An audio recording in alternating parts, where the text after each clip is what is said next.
It's me, Sonia, of Sonia's Book Talk at the Stickney-Forest View Public Library.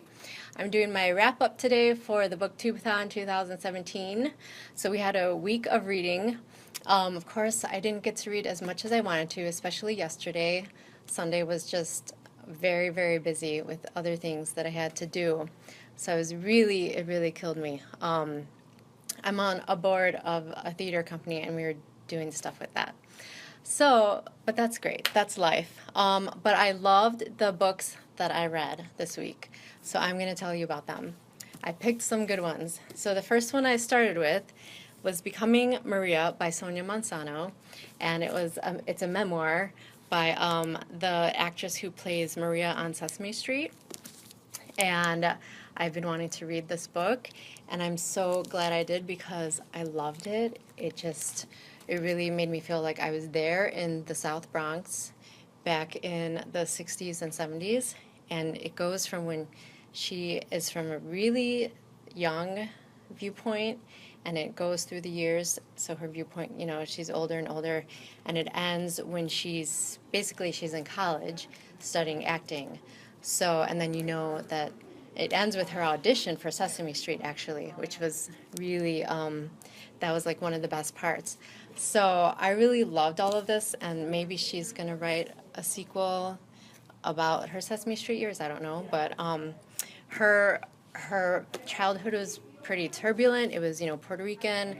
Her parents had a crazy relationship where, like, the dad was actually like a violent guy when he got drunk, and they're like hiding from him. But there's, you know, a bunch of great coming of age moments in here, and family stuff, and cousins, and boyfriends. I just really loved it, and I loved the voice, and it was actually pretty deep and pretty moving, and I laughed and I cried. So I would recommend this one. It's a good pick. Okay. So the next one that I did is called Towelhead by Alicia Erian. And this one was a great one to get into right after this one because it was a similar voice of a young woman, and very engaging voice that made me want to keep reading because I felt I was experiencing the things she was experiencing. So it was really great because I wanted more of this, and then it kind of gave me the same thing that I was in the mood for.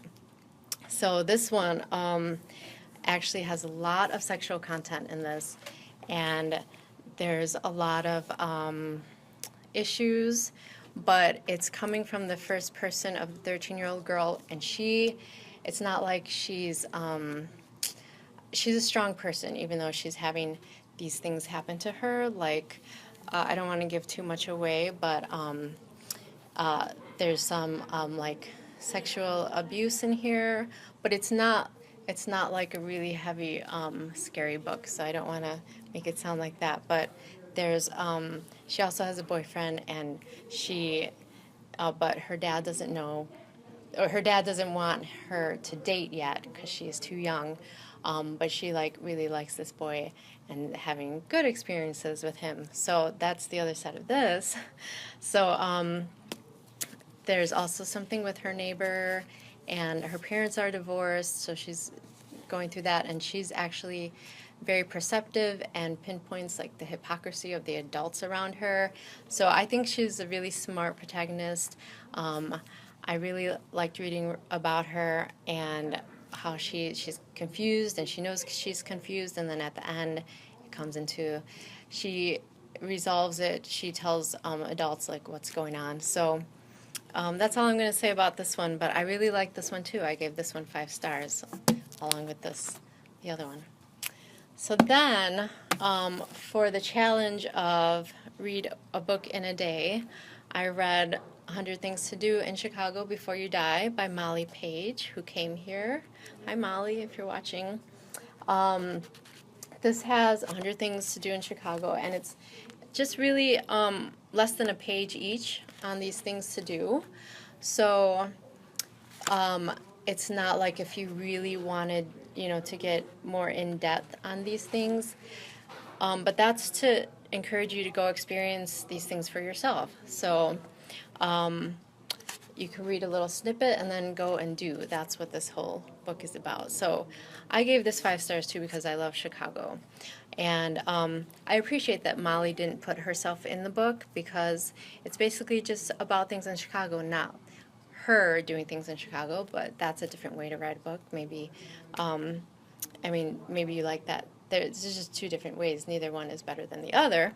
So this is just little snippets that kind of will whet your appetite on things to do in Chicago. One of the things I really want to do is go to the 606 bike trail that I've been hearing about, and that's in here. And so I've made a list. It motivated me to do some things in this book. So, and I love Chicago, so I'm giving it 5 stars. Even though, yes, it could be longer, it could be more than that. It's up to you, up to your, preference, but it's good for what it is. So there's that. Now, I started a 4th book. I didn't get very far into it.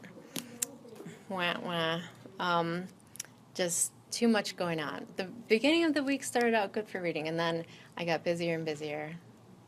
That's what happened for this time. So Adriana Trigiani's Very Valentine. This I picked up because pick a book that you like the cover of, and I liked this cover. So far I can see her style. It's it's humorous.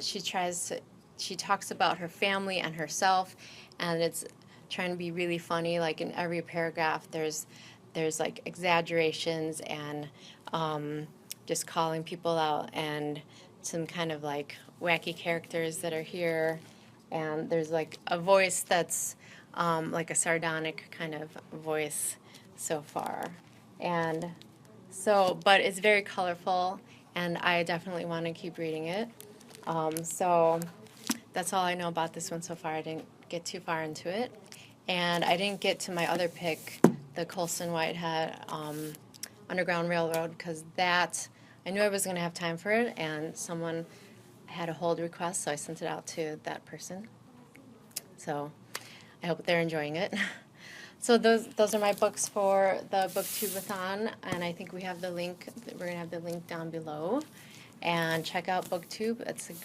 Check out the other BookTubers. They've been doing a lot of reading and daily challenges for the BookTube-a-Thon. And leave any comments below. Thank you. If you enjoyed this video, please like the video and subscribe to the Stickney-Forest View Public Library's YouTube channel. Also, like and follow us on Facebook, Instagram, and Twitter. The Stickney-Forest View Public Library District, where great things happen.